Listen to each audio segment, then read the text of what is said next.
Fala galera, hoje nós vamos trocar a lâmpada do farol baixo da Duster. A lâmpada quebrou ontem à noite. Uma Philips original H4. Mostrando para vocês aqui como que faz a troca. Bem simples. Vou mostrar para vocês aqui, ó. A tampa do farol baixo é essa tampa aqui. Tira essa tampinha de borracha aqui. Eu tenho acesso à lâmpada. Essa tampa de borracha, ela serve para vedar a caixa aqui, né? Para não entrar água, né? Aqui, ó, uma tampinha de borracha. Bem simples de tirar. Agora vamos o acesso à lâmpada. Deixa eu tentar mostrar aqui. Se a câmera foca lá dentro, tá vendo lá?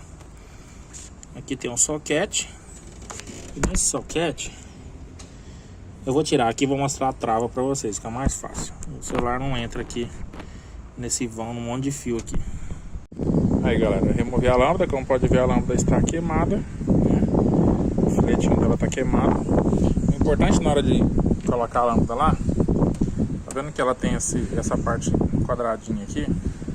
Ela tem um lado certinho que ela encaixa. Ver se eu consigo mostrar aqui dentro do farol. Vamos lá, vamos ver se dá pra mostrar aqui. Ó, aqui dentro, tá vendo que ela tá o ladinho quadradinho aqui em cima? Na parte de cima aqui, na parte superior do vídeo aí, dá pra ver o quadradinho. Tá vendo essas três travas? Para você tirar a lâmpada, tem que apertar essas travas. Eu consegui com o dedo, mas às vezes com a chave de fenda, você força uma delas para dentro e ela solta a lâmpada. Belezinha? Aí galera, a lâmpada nova, né? Tá vendo? O filozinho dela tá intacto. Lâmpada H7. Eu não lembro se no começo eu falei H4 é H7, mas é H7, viu? Se eu tiver falado H4, desconsiderem. A lâmpada é H7. Então pessoal, a lâmpada ela vai encaixar dessa forma aqui, ó, com essa parte cortadinha para cima. Você vai colocar ela lá no soquetezinho e empurrar até travar. Ela vai fazer um clique.